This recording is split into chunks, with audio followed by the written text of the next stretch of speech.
Estamos en vivo ya.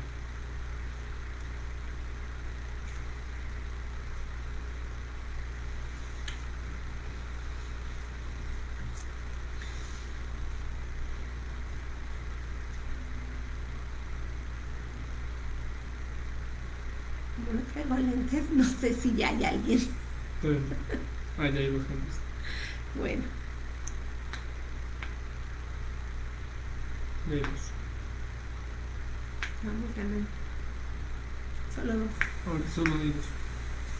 Buenas noches, ya llegan por ahí a la clase.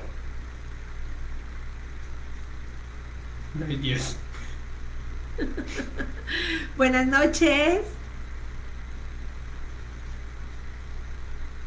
No sé. No hay comentarios.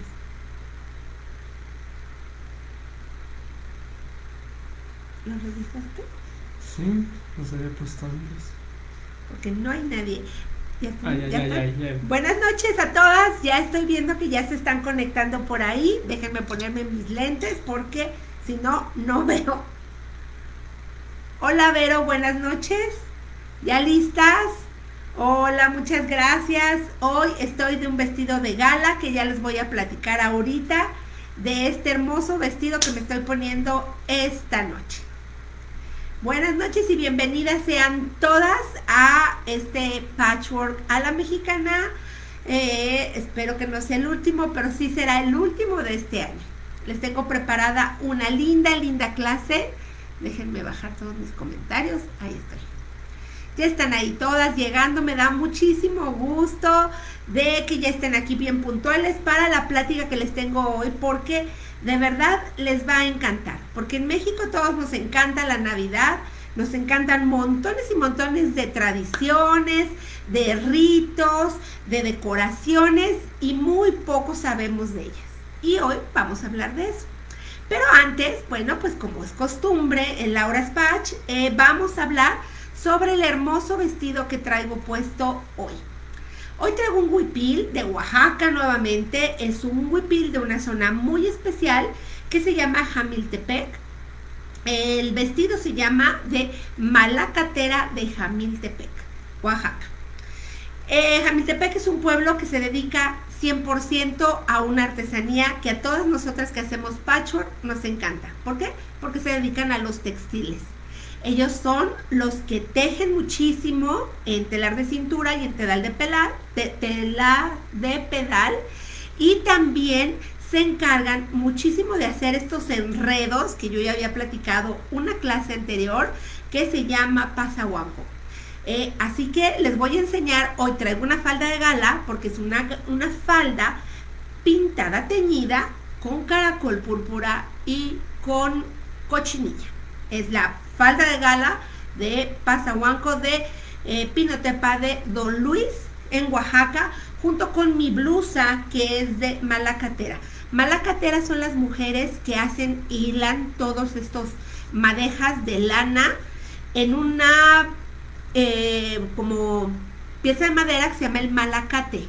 Ellas adornan su cabello, se hacen estos chongos enormes, casi no usan flores, pero se lo adornan con los malacates, que son estas piezas de madera, y les dan como un tipo de penacho. Yo no lo tengo, entonces bueno, pues ahora me puse flores, porque no tengo malacate, pero tengo este preciosísimo vestido que obviamente salido de manos de tejedoras y textileras, obviamente no podía dejarse de ver que estuviera precioso.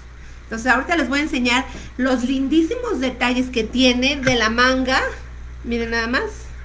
Son puros listones. Miren. Son listones tejidos para dar el centro de esta flor. Miren, son varias capas de listones. Y luego tiene más listón aquí y tiene todas estas mangas que son en encaje. Y el vestido tiene todo esto, bájalo para acá. Todo esto está tejido en telar de cintura con las flores y los pájaros muy típicos de la zona. y encima le cosen y le ponen todos los encajes y listones. A ellas les encantan los listones, entonces miren, este es el tradicional collar que ellas usan para la fiesta de la Guelaguetza. Y miren los listones que tiene mi collar, que tienen que ser tradicionales, que son largos, se los voy a enseñar. Miren, enseñemos qué tan largos son y llegan hasta acá abajo. Ahí se va viendo todo mi vestido, todo mi huipil. Y ahora vean la falda.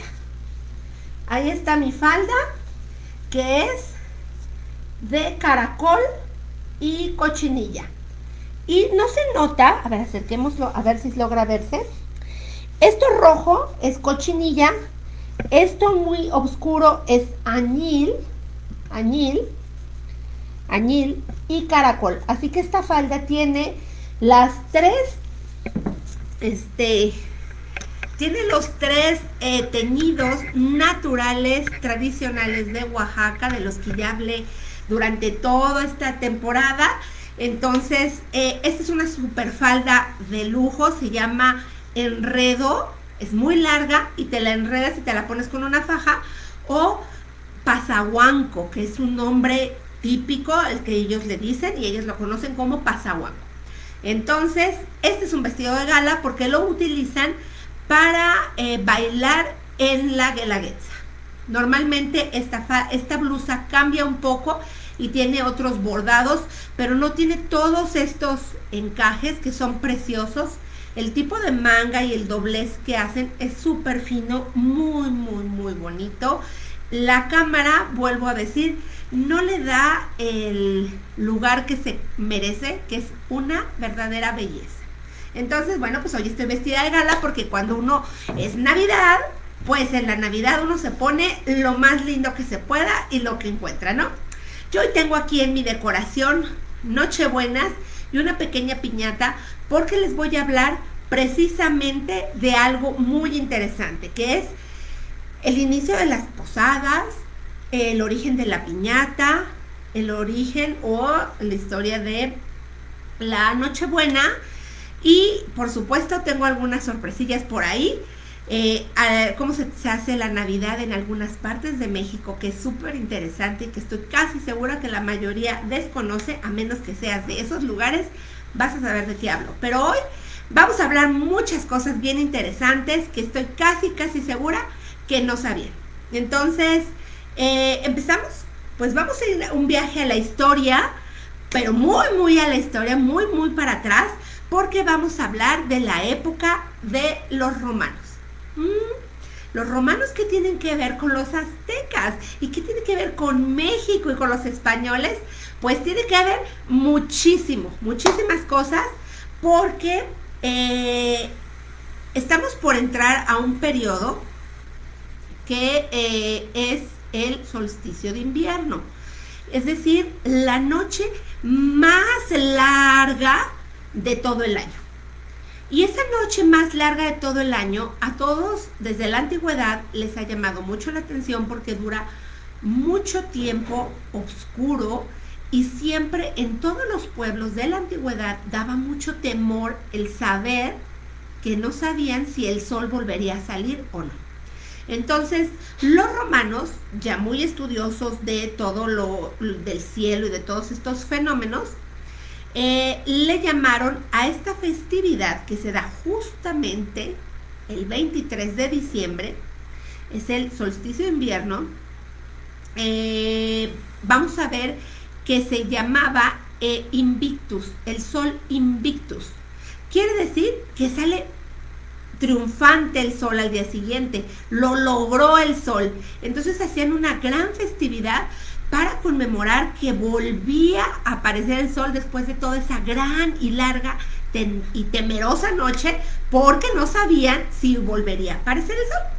Entonces, cuando pasa el tiempo y sale el cristianismo a la luz, los cristianos querían celebrar también no solo la Pascua, como se venía haciendo, que era el que Jesús volvió a vivir, bueno, resurrección, pero querían hacer la fiesta todavía más importante, que es cuando Jesús nació. Pero entonces no sabían cómo festejarla. Sabían y tenían una leve idea de que podía haber sido en diciembre, pero no sabían exactamente qué fecha. Pero además acuérdense que los primeros cristianos eran perseguidos, sí, perseguidos por los romanos. Entonces, lo que ellos tuvieron que hacer es esconder su rito cristiano con los ritos paganos de los romanos.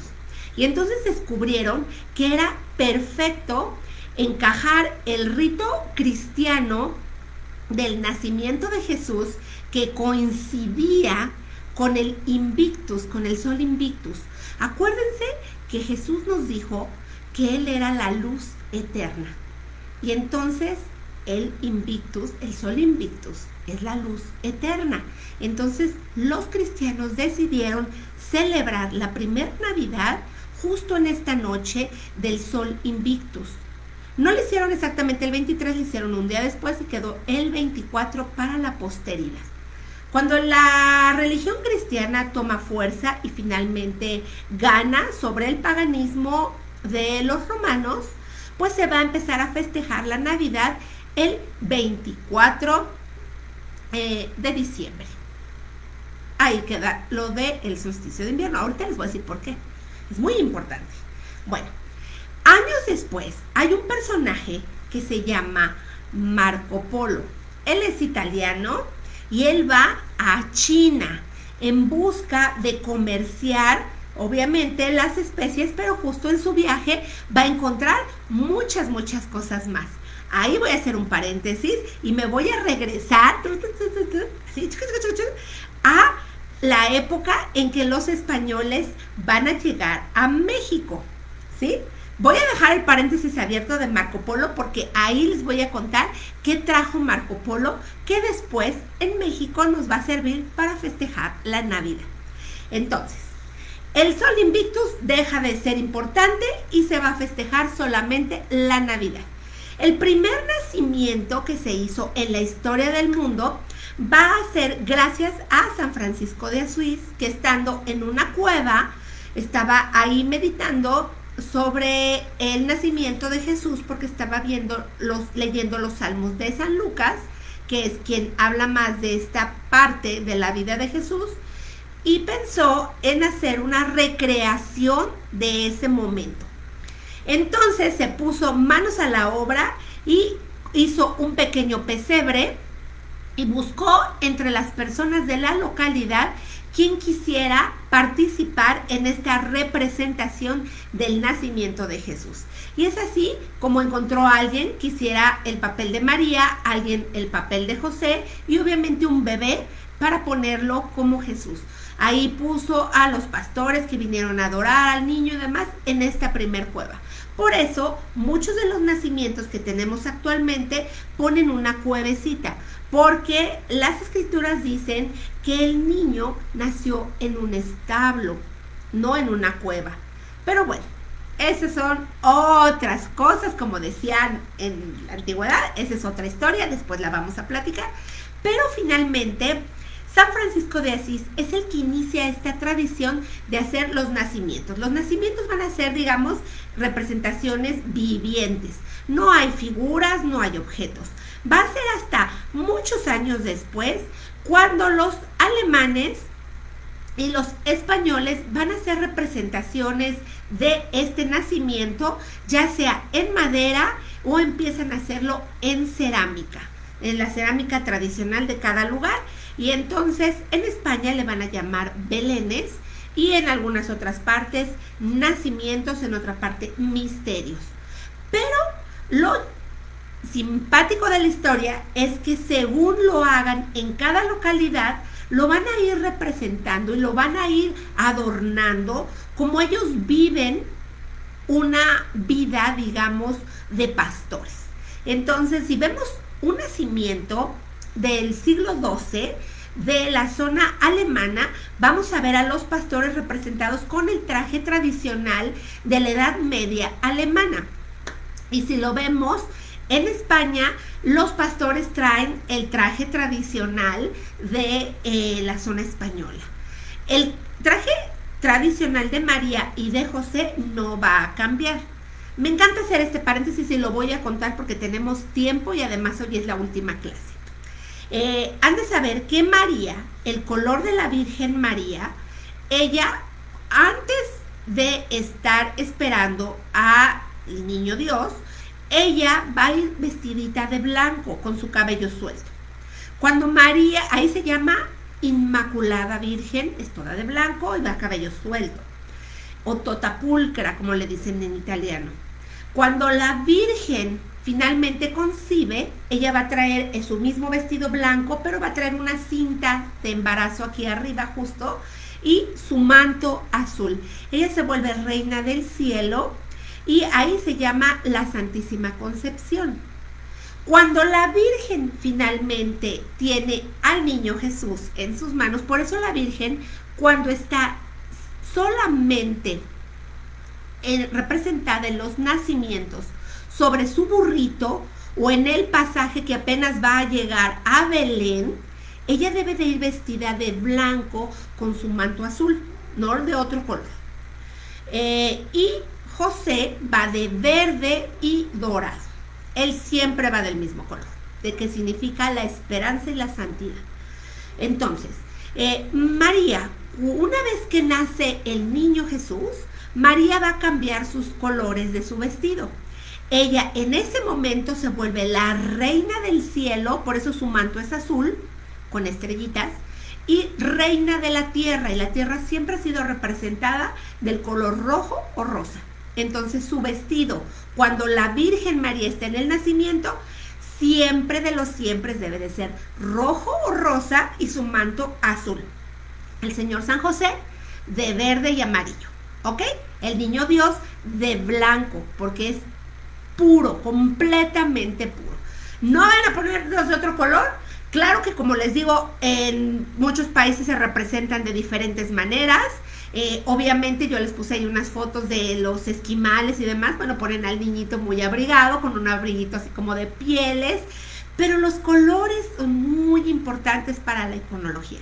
Entonces, cuando ustedes hagan sus nacimientos, nada más revisen si la imagen de María es en el momento que va en el burrito, va de blanco con azul. Ya en el momento del nacimiento, cuando ya está el niño Dios ahí, ella va de rojo o rosa, vestido y manto azul. ¿Ok? Bueno, pero vamos a ver los nacimientos en todas partes del mundo. Lo que sí cambia son los pastores. Es muy interesante y además vamos a ver que en algunos lados van a poner el nacimiento dentro de una gruta, otros en un establo.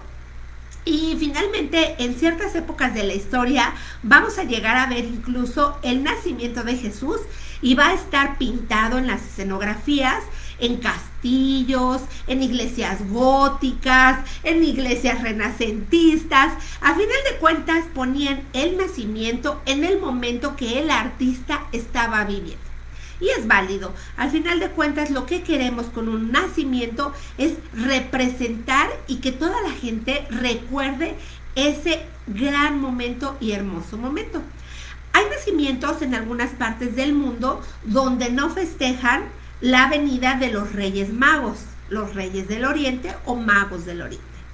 Entonces, el nacimiento es básico, viene María, José, el niño Dios, obviamente el buey y el burrito, que tienen un significado también religioso, y algunos pastores. Pueden venir un pastor y no debe faltar un borreguito. ¿Por qué?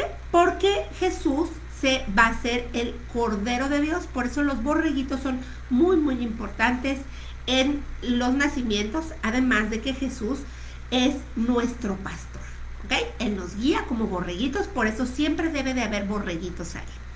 Es un montón de simbolismos, pero finalmente San Francisco fue el que empieza con estas representaciones y se van trayendo los nacimientos por las diferentes partes donde el cristianismo entra.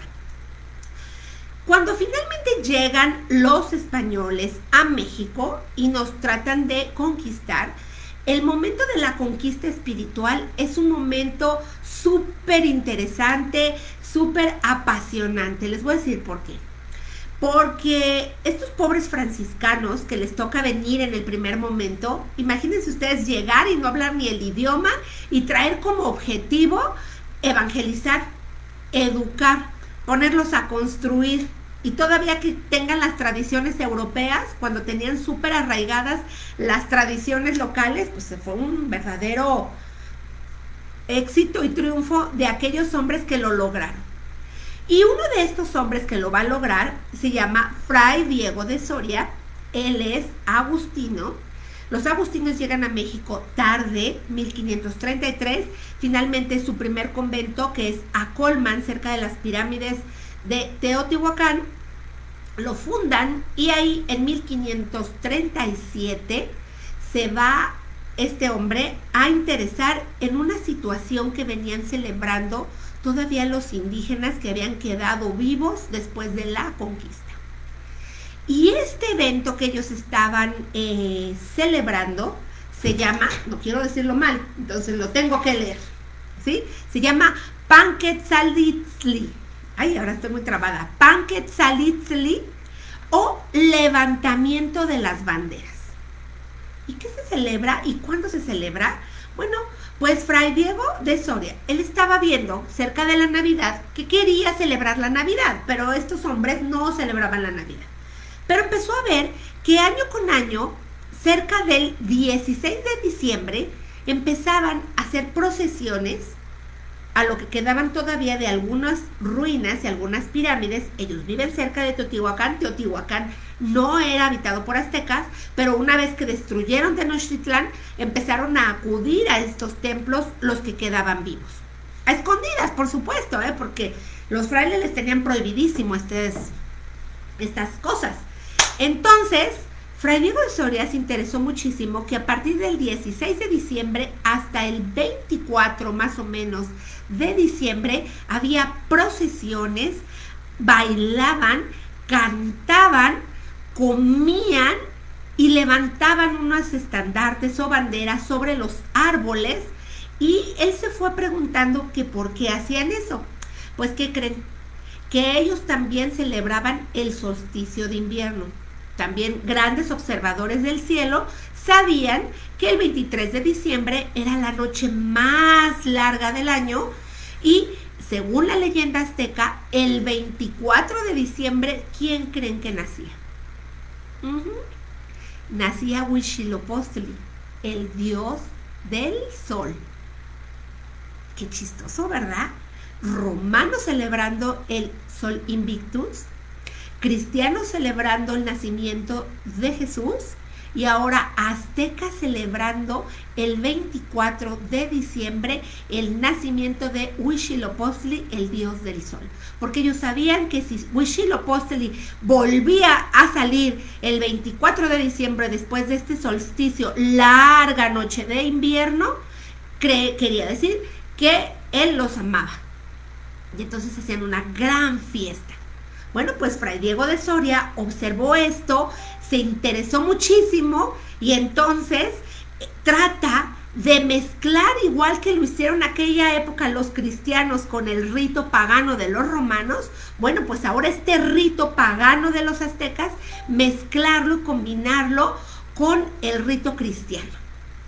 Y es así como él se pone a inventar cómo vamos a mezclar a Huitzilopochtli para que ya no sea Huitzilopochtli y ahora sea Jesús.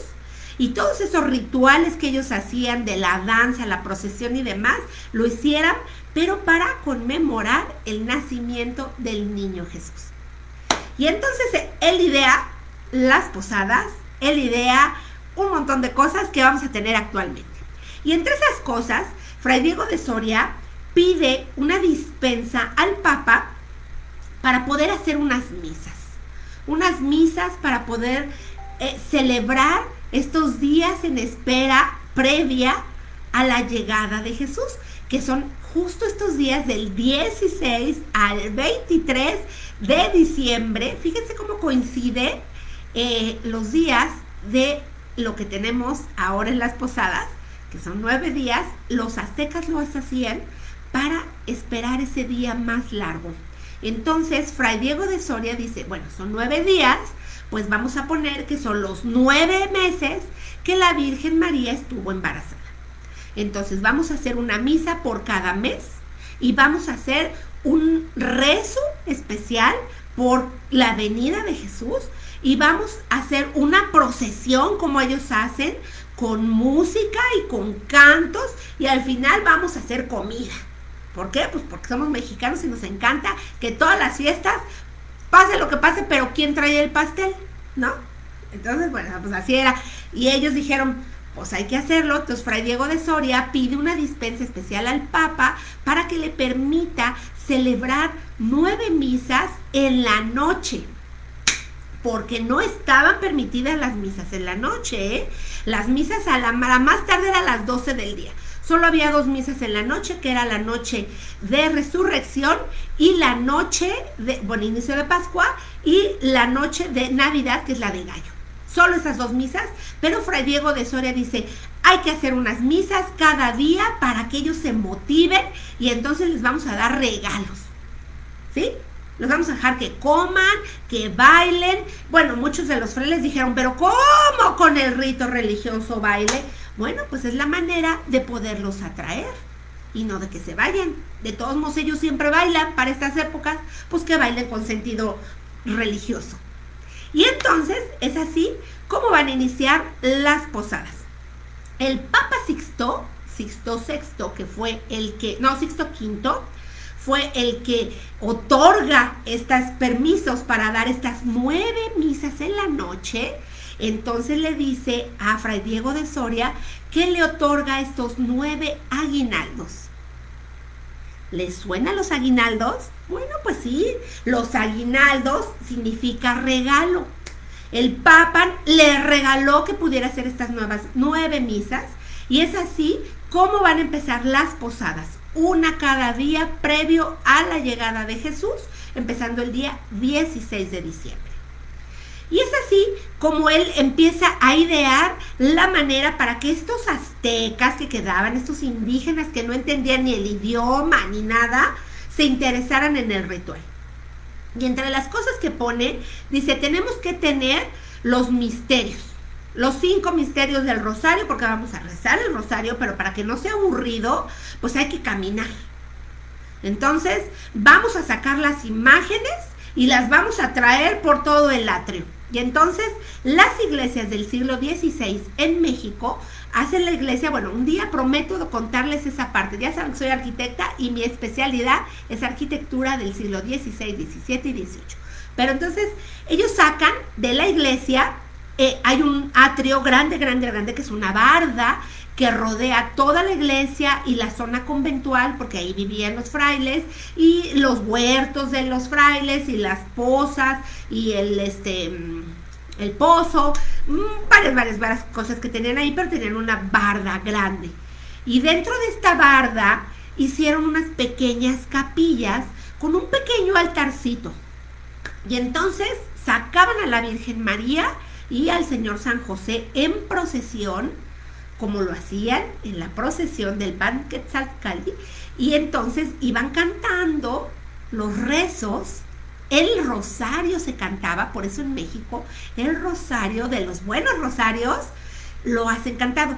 Yo tengo mi concuñada Lupita, que sus papás hacen posadas todavía y cantan el rosario en latín, hermosísimo. Bueno, pues es aquí donde se pone de moda, ellos lo ponen a cantar, y los indígenas que les gustaba el canto, bueno, cambiaron las maracas por ahora algo más tranquilito, pero seguían cantando, que esa era la parte interesante.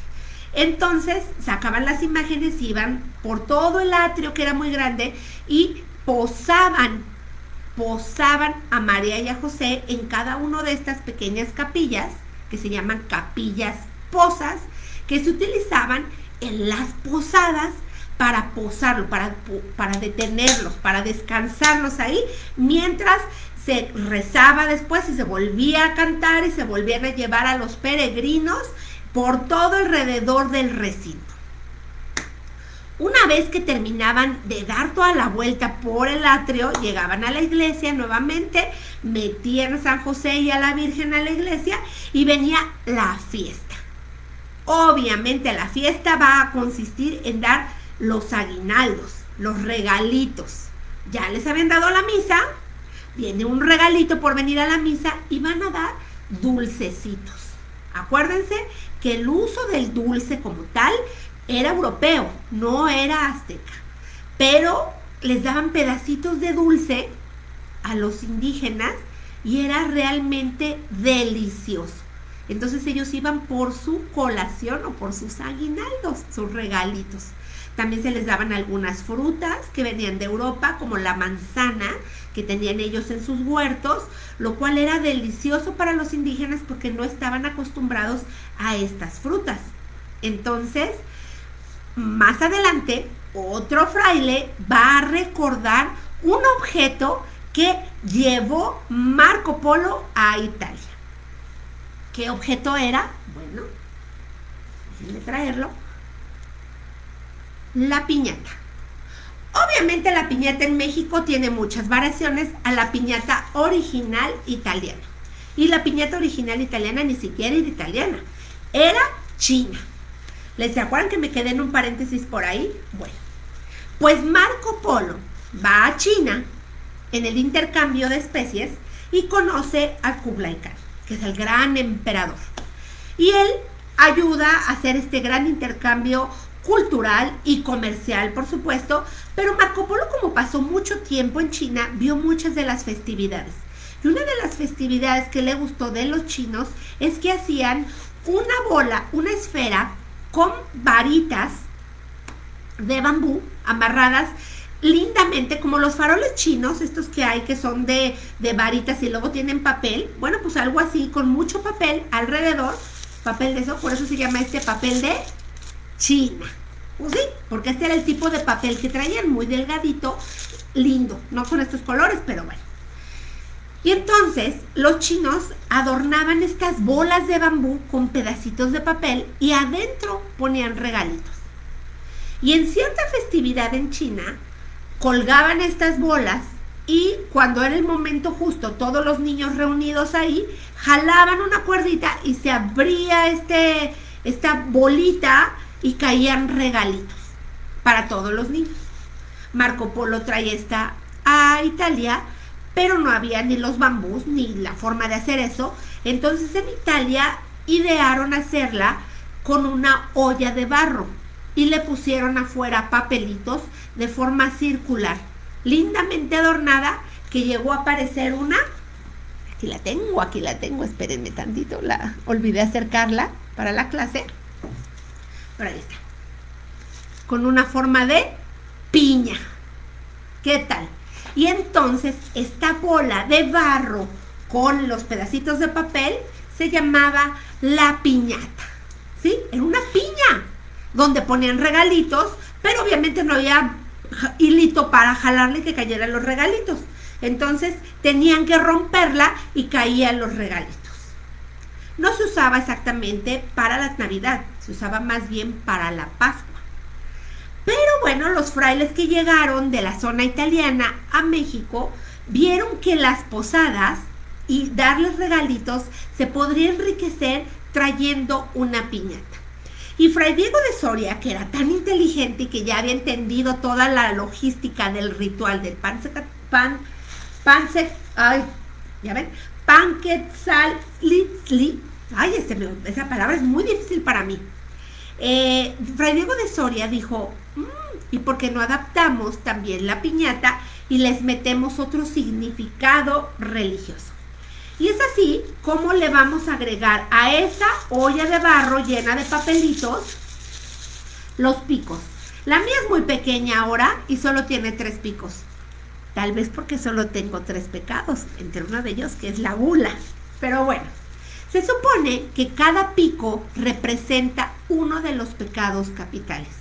Entonces, la piñata tradicional mexicana va a tener 7 picos que hay que quitar primero para poder llegar a la gracia que nos manda Dios, a los regalos, que es lo que viene adentro, que son los dulces y son esas frutas deliciosas. Obviamente, para romper esta piñata, lo tienes que hacer cómo llegamos a Dios y cómo nos acercamos a Dios, quitando estos pecados capitales, pues poniéndonos una venda en los ojos y con un palo. ¿Por qué? Porque la fe es ciega. Por eso se tapaban los ojos y a pegarle, a quitar esos pecados, y una vez que ya no hay pecados, a romperlo y que nos caiga la gracia. No por nada la canción que se canta con las piñatas va muy ad hoc a lo que les digo. Fíjense, dice: dale, dale, dale, no pierdas el tino, porque si lo pierdes, pierdes el camino. Pierdes el camino. Si tú pierdes esto, te vas por alguno de estos pecados, te pierdes en la inmensidad del pecado. Entonces, estas canciones de cuando rompemos la piñata es también muy de sentido religioso, pero lo tenemos ahí medio escondidito, ¿no? Entonces, bueno, pues la piñata sale así a colación a la época de las posadas. Entonces, ya tenemos el canto, ya tenemos la procesión, el rezo, la piñata, y vamos con algo más que va a traer la llegada de la nao de China a México. La nao de China trae con ella muchas cosas que ya estuvimos viendo: los encajes, los listones, las pedrerías, todo lo que saben los chinos y que se adaptó a México increíblemente. Y otra de las cosas que les va a encantar, que van a traer de China, es la pólvora. Pero la pólvora no solo para utilizarla en las armas. Los chinos ya utilizaban la pólvora para hacer los cohetes, estos fuegos de artificio o fuegos artificiales con colores y diferentes formas, ¿no? Ya eran bastante atractivos, y también descubrieron que poniéndola de cierta manera sobre varas se podía prender y formaba lucecitas, ¿sí? Se llaman luces de Bengala porque venían del Golfo de Bengala, que es en la zona de China y las Filipinas, por ahí está el Golfo de Bengala. Entonces traían esta forma de aplanar la pólvora y ponerla en varas, y al principio era para alumbrar y espantar animales en las noches cuando iban a atacarlos, algún animal.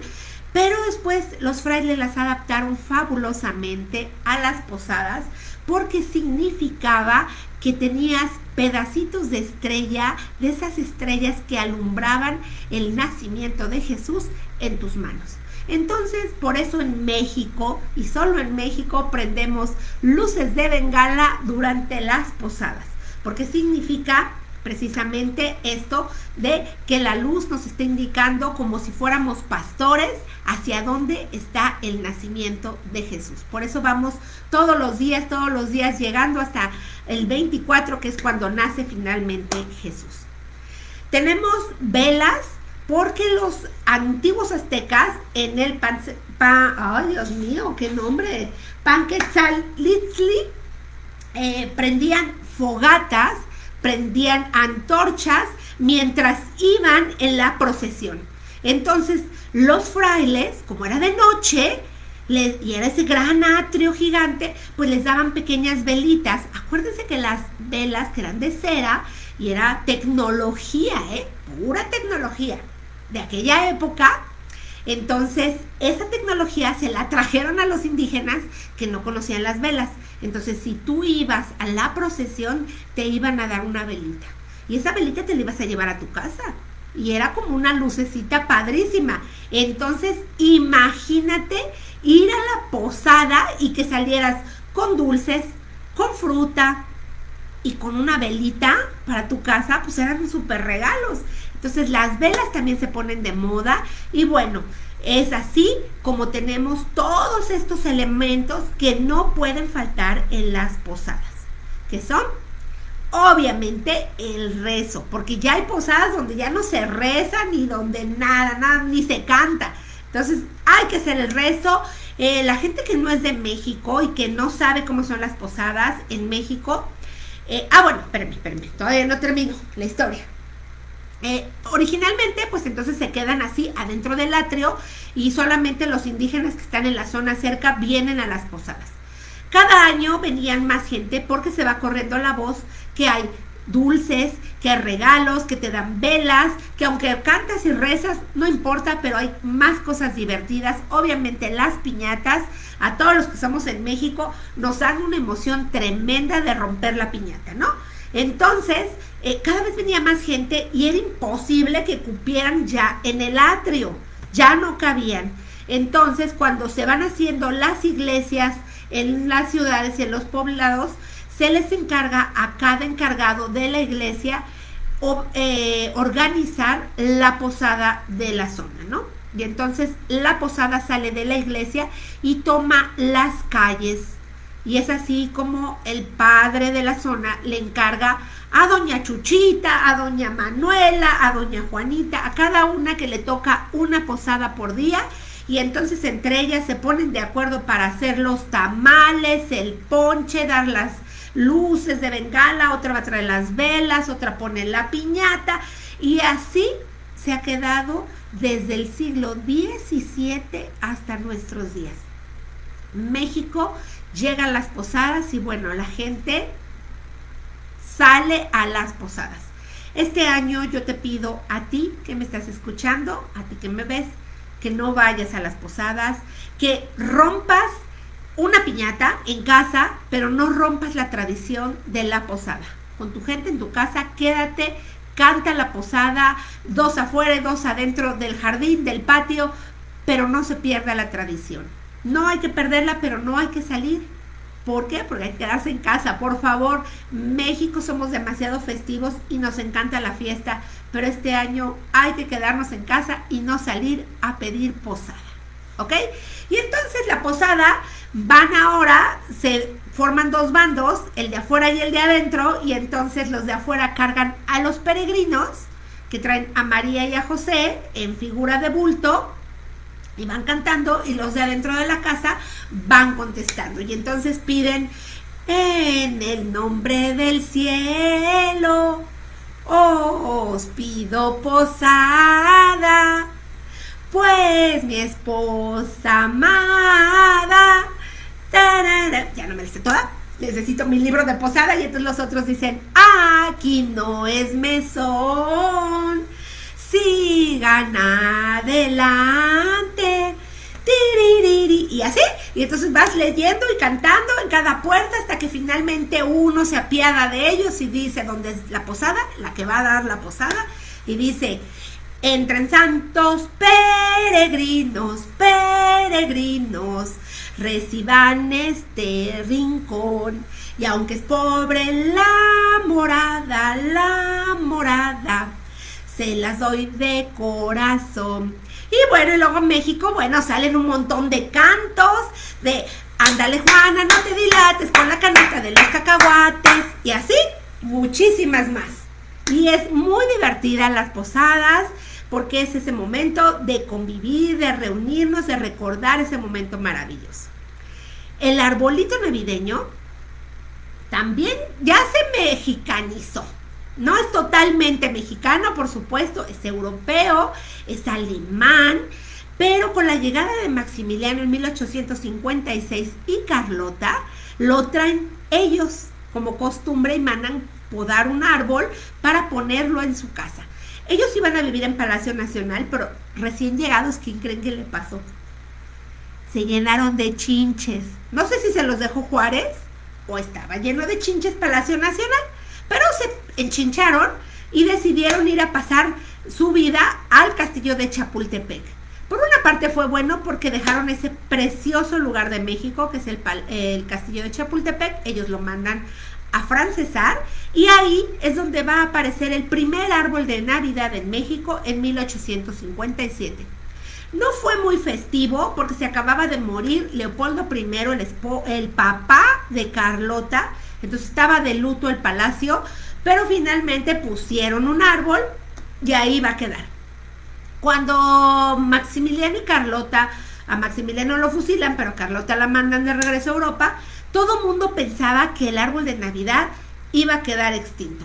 Pues no fue así, porque finalmente, unos años más tarde, varias gentes acomodadas de nivel económico bueno, medio afrancesados, como Porfirio Díaz y su familia, ya después en el poder, retoman las tradiciones europeas. Y ahí vuelve a venir el arbolito de Navidad, y desde entonces no se va a ir de México, se va a quedar y obviamente como el nacimiento va a tomar diferentes elementos para que lo hagamos totalmente mexicano, ¿ok? La Navidad en México es muy mestizada porque tenemos nacimientos que no eran nuestros, piñatas que no eran nuestras, arbolito que no era nuestro, pero tenemos muchas cosas que son nuestras y que las hemos adaptado a esa Navidad maravillosa y que ahora, vaya, por todo el mundo tenemos. Una de esas maravillosas cosas es esta hermosa flor, que es la Nochebuena. La Nochebuena, su nombre azteca se llama Quetzalxóchitl. Quetzalxóchitl es una flor que significa la flor de fuego. Irónicamente, no irónicamente, más bien los aztecas sabían perfectamente que esta flor era verde todo el año y para la época del cumpleaños, ¿de quién? Sí, de Huitzilopochtli, del dios del sol y del fuego, surgía esta planta hermosa, roja, como el fuego, como el sol. Entonces se llama flor de fuego, Quetzalxóchitl.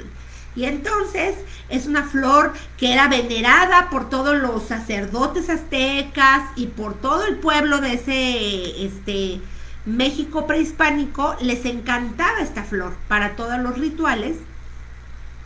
Y años después va a venir un primer ministro, un funcionario americano, Mr. Poinsett, y él la va a llevar finalmente a Estados Unidos. Y la van a nombrar con su apellido y le van a decir Poinsettia, porque él era Poinsett, y entonces va a ser la Poinsettia. Y en 1929 finalmente aparece en una feria de comercio en Filadelfia y ahí va a ser su boom en el mundo. De ahí de Estados Unidos todos los países europeos y todos la empiezan a ver con ojos de codicia y entonces tratan de llevársela y ahora vemos nochebuenas en todas partes del mundo porque es una de las flores más bonitas que hay, porque de ser verde como va tomando su color, miren, les voy a enseñar a todas las que no son mexicanas para que vean. Miren, estas hojas son verdes y después se van poniendo rojas, así, muy bonita, ¿verdad? Bueno, pues la Nochebuena también es 100% mexicana y entonces pues ahí tenemos otro de los elementos que aporta México a esta hermosa Navidad. Y ya para terminar el tema de la Navidad, les quiero contar que en México hay varios pueblos de México que tienen diferentes tradiciones de cómo se lleva la Navidad. Pero si tú no sabías, pues te lo digo ahora, que hay una noche especial en Oaxaca que se llama la Noche de los Rábanos. La Noche de los Rábanos. La Noche de los Rábanos ocurre el día 23 de diciembre en el centro de Oaxaca y vienen todos los agricultores especializados en hortalizas, pero antiguamente eran los que vendían especialmente rábanos y ponían sus puestos.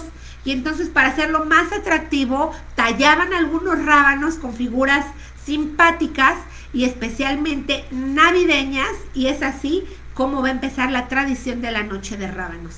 Ahora muchísima gente se dedica a cultivar rábanos y entre más grandes mejor, porque de estos rábanos van a ser hermosísimas esculturas de rábano. Esto pasa en la ciudad de Oaxaca. Voy a dejarles por ahí algunas fotografías mañana para que vean la hermosa tradición de la Noche de Rábanos de Navidad oaxaqueña. Y otra de las festividades que también son muy bonitas y particulares es la fiesta de la Rama en Veracruz.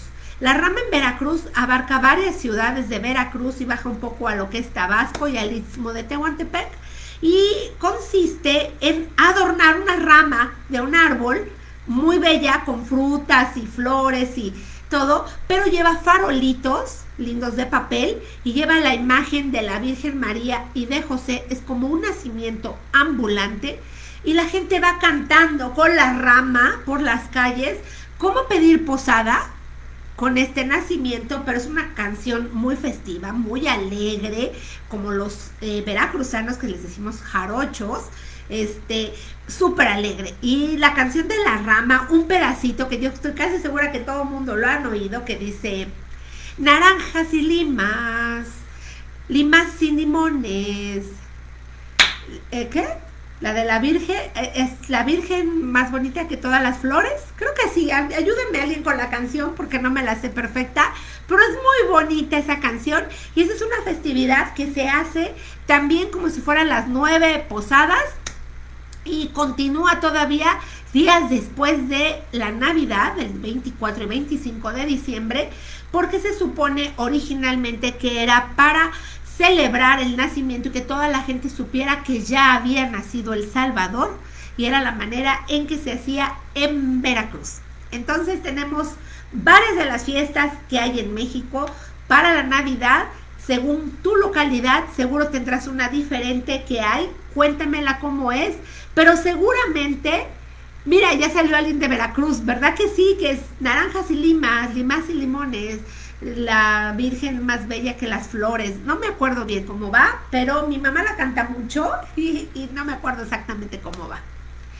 Ahí viene La Rama, muy agradecido. Sí, porque si le dan posada a la rama se va muy agradecida, y si no le dan posada también se va muy deprimida. Algo así es como la posada, pero van con una rama y es muy muy bonita. Mira, naranjas y limas, limas y limones, más linda es la Virgen que todas las flores. Gracias, Yolanda, así mero es la canción de La Rama.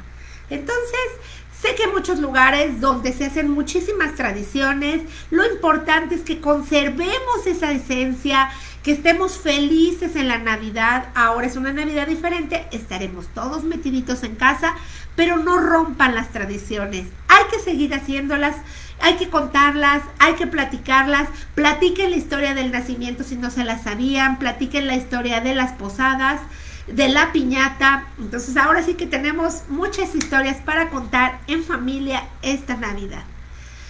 Con esto yo llego al fin de Patchwork a la Mexicana de este año.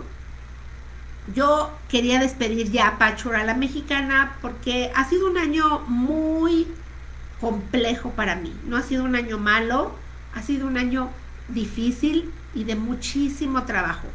Llego a diciembre y estoy, francamente, se los digo aquí con un nudo en mi corazón, en mi pecho. Aquí siento ganas de llorar un poquito porque llega un año, fue un año bien complicado para Laura Patch.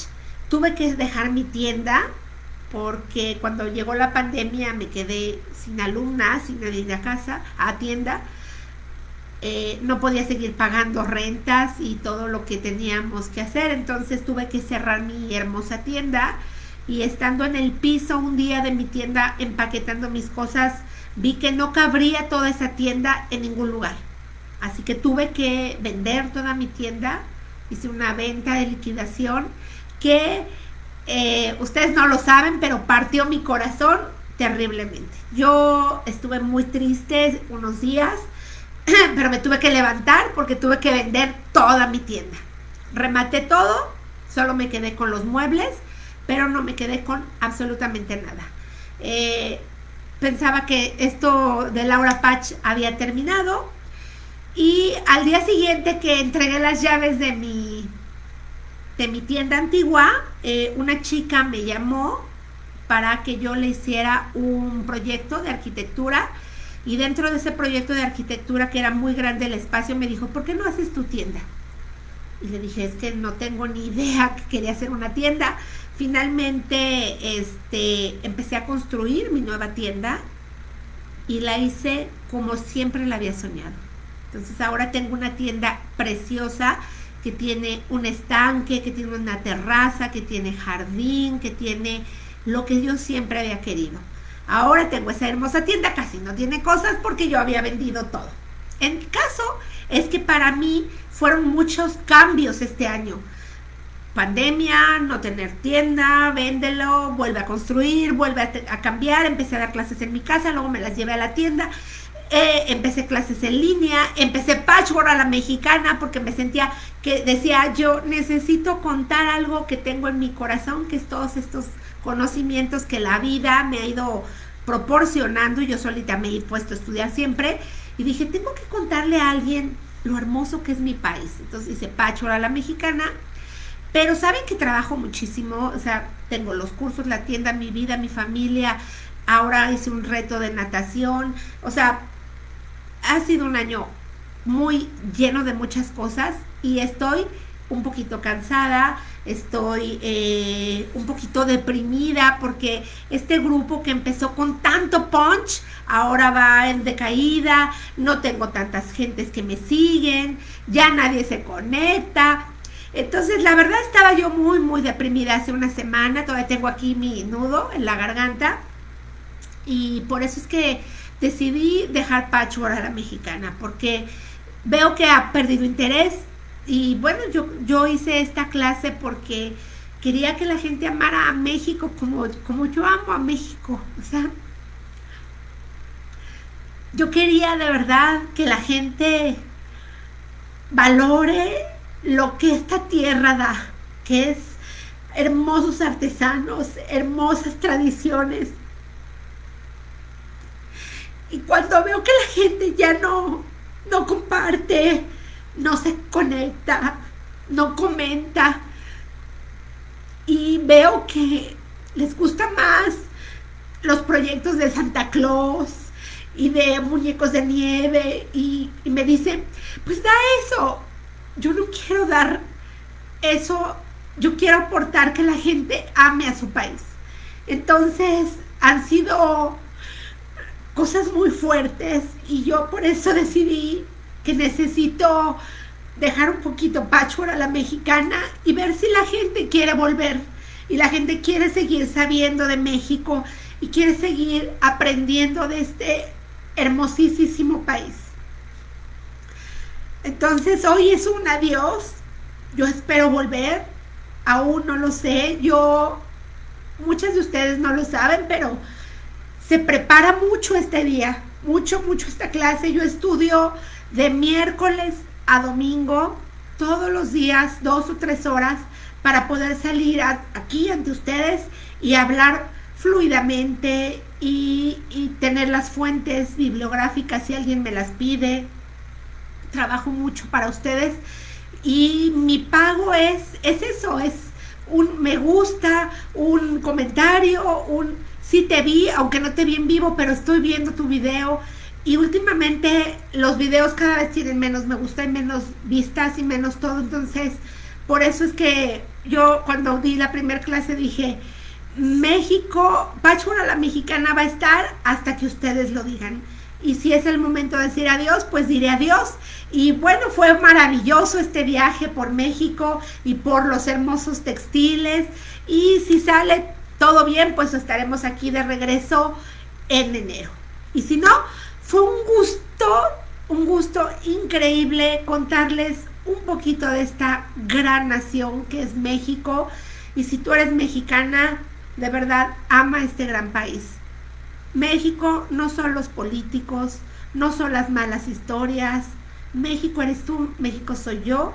Y si nosotros seguimos hablando bien de este país, México va a salir adelante. Cuídense mucho, no salgan de casa y les deseo de toda la familia de Laura Spach, de mis 2 hijitos, Andrés y Sofía, de mi esposo amado Paco, que todos ellos están aquí trabajando atrás de esto para que yo pueda llevarles a todos ustedes un pedacito de estos, a mi amiga Marisela, que me hizo un favor de prestarme sus hermosos vestidos, a mi amiga Mari también, que me prestó cosas preciosas. Les agradezco infinito a todos, les deseo una hermosísima y feliz Navidad y pues que el año nuevo nos traiga a todas lo que todas deseamos, que es salud y por supuesto mucho patchwork y que tengamos un país hermosísimo. Hagamos de esto posible y les deseo lo mejor del mundo. Muchas gracias, las leo y nos estamos viendo. Yo lloré, lo bueno es que no uso maquillaje. No uso nada de maquillaje, entonces no se me corren las lágrimas negras. Muchas gracias a todas, un abrazo y que tengan felices fiestas. Nos vemos. Adiós.